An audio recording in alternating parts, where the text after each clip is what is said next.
MLB expansion is now a hot topic issue once again after the Rays in the city of St. Petersburg struck a deal on $1 billion ballpark coming to the historic gas plant district of St. Pete. Ron Manfred said the MLB would not move on adding a 31st and 32nd team until the A's and Rays got their ballparks figured out. The A's going to Las Vegas, we know that. Joining me to talk about this is Deji Andrew from Baseball Connection. Deji, now that we know that the Rays are staying in St. Petersburg, what do you think that means for that team and that franchise? We know they've struggled with attendance over the course of their history. Yeah, they're digging in their heels.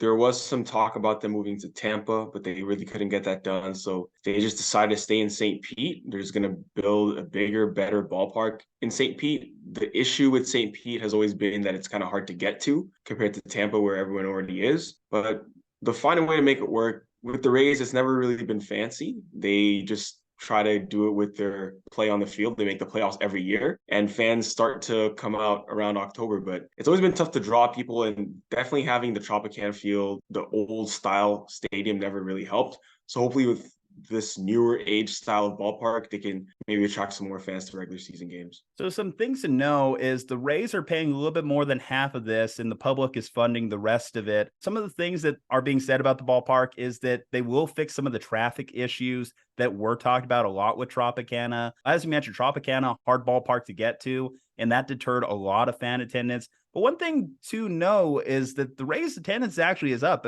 Attendance throughout baseball is up across the board, which is great. Obviously, we love to see the sport thriving. And the Rays, as you mentioned, they keep getting it done every year. So it's nice to see a franchise that puts in the work, that puts a good product out on the field, get rewarded. And I know they were talking about a lot of weird deals, like playing half their games in Montreal, playing half their games in Tampa, St. Petersburg. But I think this is the best solution for all parties because the Rays, especially when you compare them to the Marlins, they're the most successful baseball franchise currently in baseball. I know the Marlins have 2 World Series, but currently in baseball, the Tampa Bay Rays have just been consistently getting it done. And hopefully with a new ballpark, a new vibe, a new atmosphere, fan attendance will reward them. Do you think that we'll continue to see like an upward swing of fan attendance as we kind of move along generations? Well, first of all, the new stadium is supposed to be ready in 2028. So that is a while from now. A lot could change between now and then. Baseball, as we know, it could look a lot different,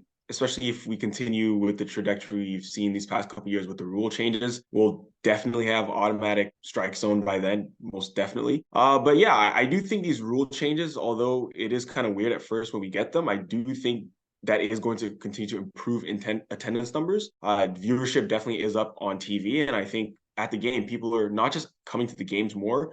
When you're at the game, you're more attentive because you don't have as much dead time. So I've been to a couple of games this year, and I've realized I no longer have the luxury of just like going to the bathroom and then turning that into a concession break, because if I do that, it's already 2 hours by the time I sit down. So you're a lot more prompt with your up and down to the concession stands, which is keeping people more attentive while they're at the game. So I do think we will see continued increases in attendance as the years go on. Okay, so as I mentioned in the beginning, Rob Manfred said basically it was down to the A's and Rays figuring out their stadiums before we could talk about a 31st and 32nd team. Again, that is done. As far as we know, the A's have locked down the money necessary to move to Vegas. The Rays, if this goes through their city council, I guess that still needs to be approved, but the plan was worked out with the city of St. Petersburg. So unless they renege on that decision, I think that they should be fine with that. Let's start talking about some of the locations that are a possibility. So I've seen Nashville thrown out. I've seen Portland. One city that's being very aggressive to try and get a team is Salt Lake City.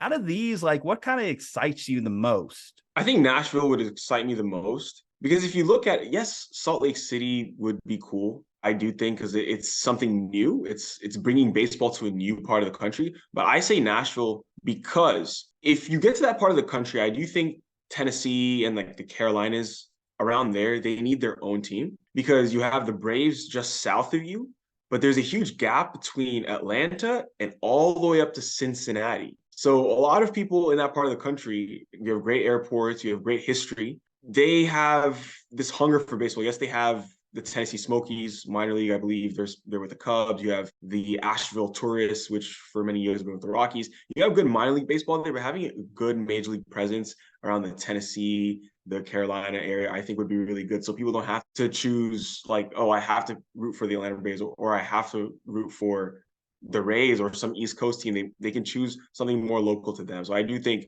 Nashville would be a nice location for an expansion team. And to add on to that, so when you talk about Nashville, players also want Nashville. So the Athletic did a player poll of which cities deserve a major league team, or which cities would they be most excited to have a major league team in.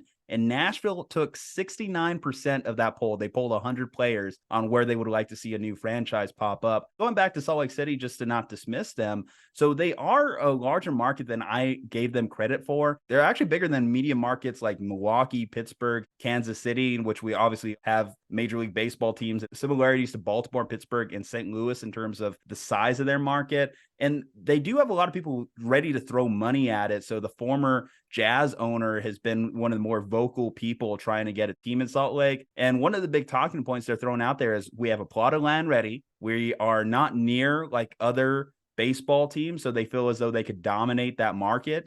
Portland's been talked about for years too. Portland, of course, the home of the Trailblazers. I think you could get a nice natural rivalry when it comes to the Seattle Mariners. One thing to consider in this is realignment. So if we get to 32 teams, you have to start rethinking the divisions. And it's been suggested, should they go with more like the NFL model where you have 4 divisions per conference and 4 teams in each of those divisions? That's one idea that's been thrown out there. Another idea is doing more like the NBA model. If you split it up geographically, you have East, West. We know that all the teams are playing each other during the schedule. Which do you think would be better if we do get to this point of, again, 32 teams? I think something like the NBA's model would be better and a little more straightforward, because in baseball, you do have the ability to travel a lot and play everyone. So doing something like the NBA, which baseball already took kind of a step towards that this year. This year was the first year where every team played each other. But if they moved it towards the NBA model where they did East and then West, and then everyone goes to every city. So you play at every opponent and you host every opponent at least once a year. That'd be completely different. Baseball's never done anything like that. But I do think that moving to something kind of like East West, and then centralizing your travel for the most part, and then having those one-offs for your occasional trip to the other side of the country, I think that would make things a little bit easier to track. But at the end of the day, they'll figure out the schedule, and the playoffs are always going to play the way baseball goes with the series. The cream usually rises to the top. That's usually the way it goes in baseball. But then again, we do have our Cinderella stories every now and then. And we talked about it a little bit earlier about baseball attendance numbers being up. Part of that, I think, has been attributed to every team playing every team in a season. Now it gives more people, more fan bases reason to travel. Like if you wanted to go up to see your favorite team play the Yankees, but normally in the past, because you were a National League team, you didn't have that opportunity.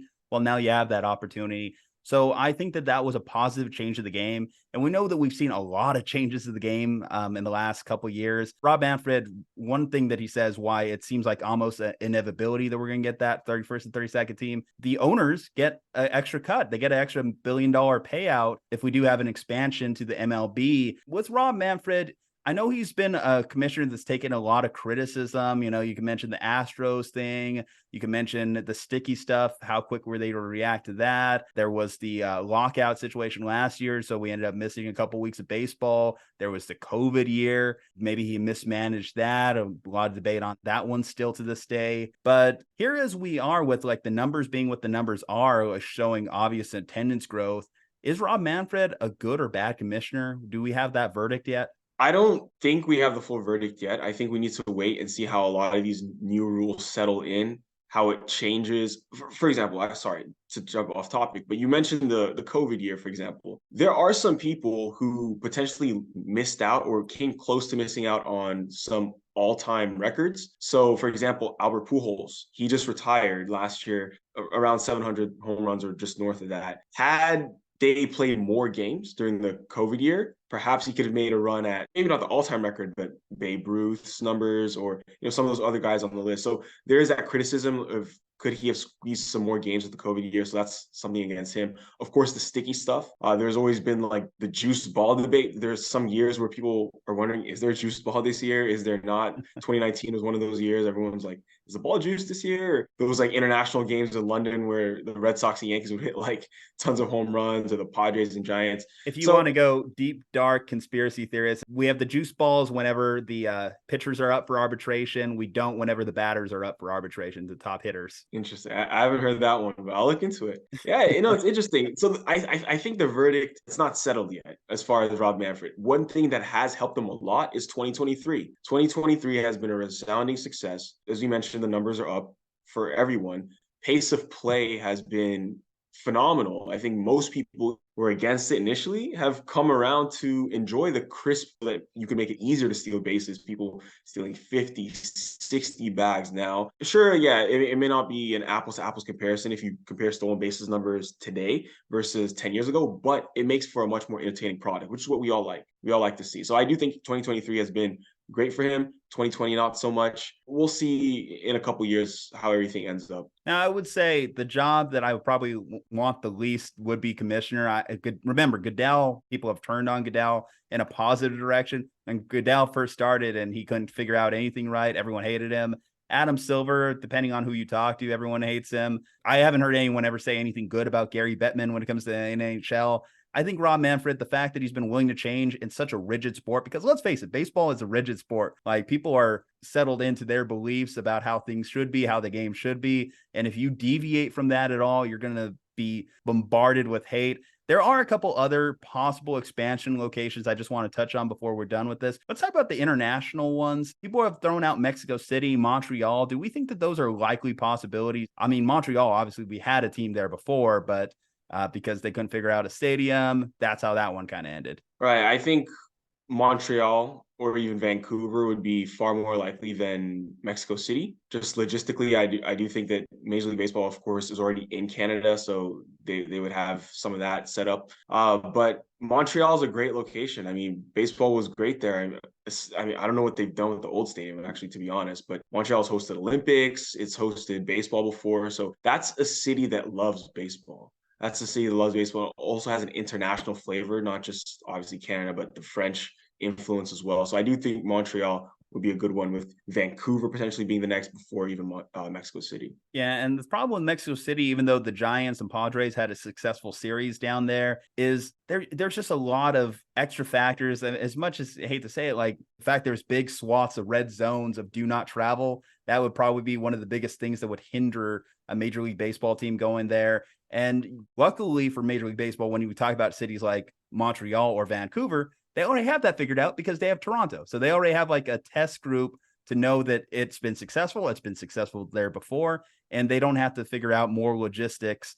I think Nashville is probably the most likely location. One fun story too to follow. Apparently we might have a Cleveland Browns Baltimore situation. So the Oakland A's, the mayor is threatening them, saying that you won't take the A's name with you if you want to stay in our ballpark for a couple more years while your Vegas stadium is getting built. What do you think about that? Do you think it would be one of the most fun rivalries in baseball today if we have a Las Vegas, whatever they're called, versus the Oakland A's, the new age Oakland A's? I mean, yeah, that would be fun. I mean, I understand where the mayor of Oakland's coming from. Sports fans in Oakland in the past few years have lost a lot. So yeah, that'd be a cool little rivalry. I mean, Oakland's not too far from Vegas, and it'd be a nice, because I mean, who else are the A's rivalries nowadays? Yeah.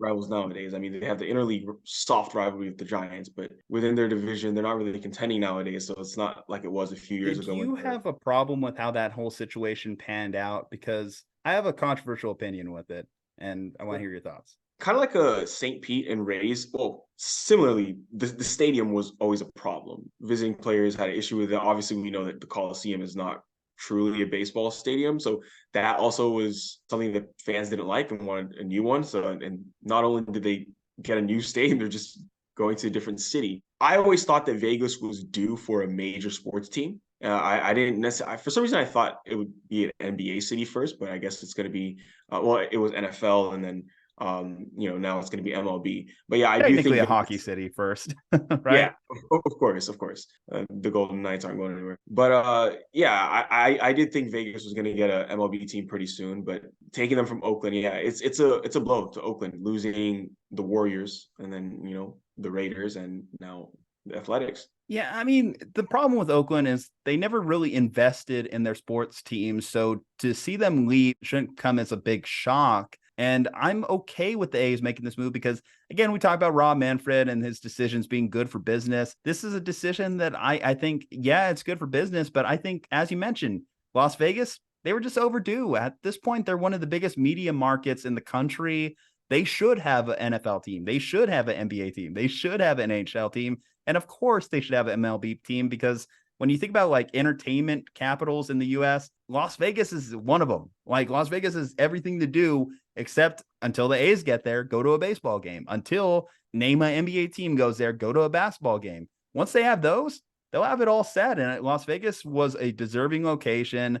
It sucks that the Oakland A's are gone, only because like that brand was so iconic. It's going to be funny looking back at Moneyball with the non-existence of the Oakland A's moving forward if they don't get an expansion franchise, because similarly to watching Major League and seeing the Cleveland Indians, it's going to be like Daddy, what's that? Oh, they used to be a team that existed when I was young, whenever we have kids. Yeah.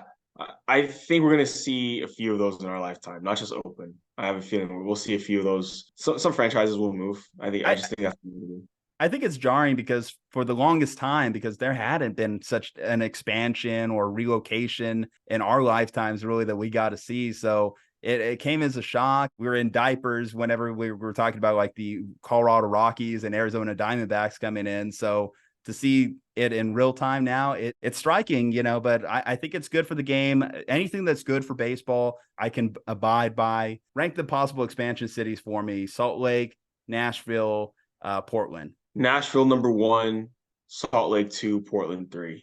All right, guys, big shout out to Deji Andrew for joining us today to talk MLB expansion. If you'd like to check out any content from Deji, go ahead and check out baseball_connection on Instagram. You can also find links to all of his content down below in the YouTube description. Of course, check out more of our content. Leave a like on the video, subscribe to the channel, comment below your thoughts on the topic that we just covered, and stay safe, happy, and healthy. From Juju, we'll see you next time.